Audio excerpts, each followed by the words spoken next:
We go to High Point High School for this North 1-2 quarterfinal, and top-seeded High Point jumps out to a 5-2 lead here. Watch Erin Whoop drain the three for the Wildcats. Then it's Maddie Smith with a terrific move to the basket for the Wildcats as they now have a 5-point lead, 7-2 over number 8 Kinnelon. But Kinnelon makes it a 2-point game here. Watch Katie Copa take it strong to the hoop for the Colts, and she draws the foul, and Kinnelon trails by 2, 7-5. And Kinnelon takes a 1-point lead after one quarter. Watch Dominique Wersing go glass for 2, and the Colts are up 8-7 over the Wildcats.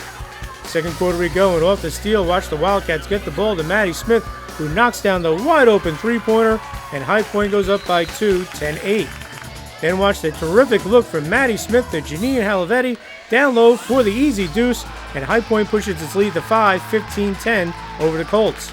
But it's freshman Katie Hines of Kinnelon with the answer as she drains the tray for the Colts, and they trail by 2, 15-13. Okay, final possession of the first half, and watch Maddie Smith with the great find to April Peterson, who rolls to the hoop for the bucket, and High Point has a 19-15 lead at the half.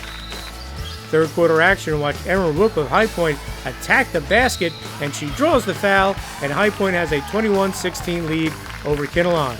And then it's Maddie Smith. Watch her weave her way through the traffic, and she finishes, and it's now a 5-point game, 23-18 Wildcats.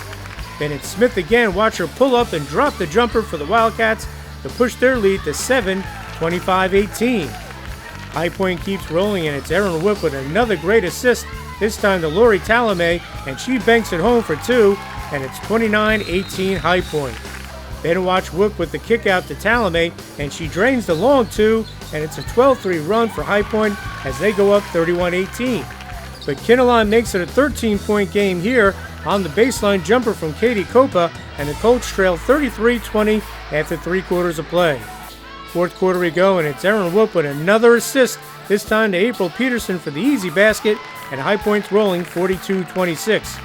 And then it's Peterson with the baseline jumper for High Point as they would roll to a 45-30 victory to advance to the section semifinals where they played Pascack Hills.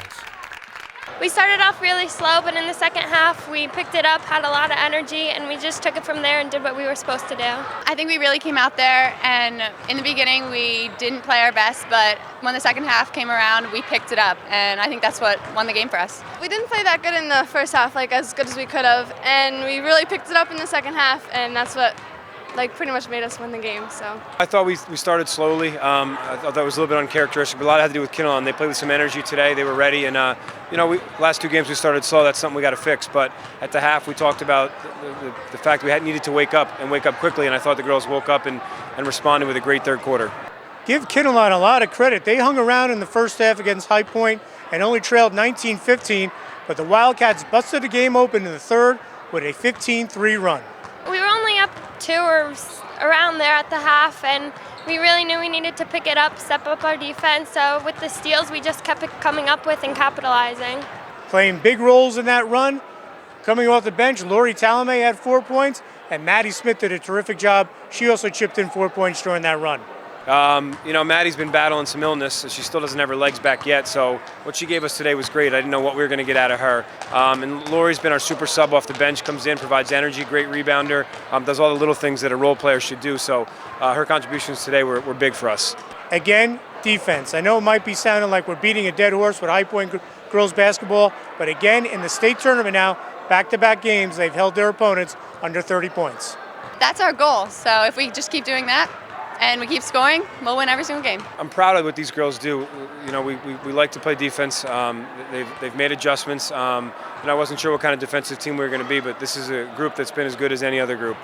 The reason for High Point's success is this team is well balanced. Everyone knows their roles. They accept their roles, and they know if they continue to do that, they have an excellent shot of winning the school's first ever section title. We're all great players, and we all play like a team, so I think that's what makes us one of the best teams. We're really excited because we know we can make it to the finals, so if we play like we did in the second half, I think we can do it. And we talked at the beginning of the season that was one of the things that'd be key for us to have a chance to make a run in the section was if we could accept our roles. I mean, you have Janine, who's a great shooter, kind of put her time in. We've talked before about that, and she's been unbelievable for us. Lene, great defender, great rebounder, does all the little things that you ask for of a post player. And then the other 3 are the big scorers between April, Aaron, and Maddie, and Lori off the bench. So you can't talk enough about the fact that we've all accepted our roles.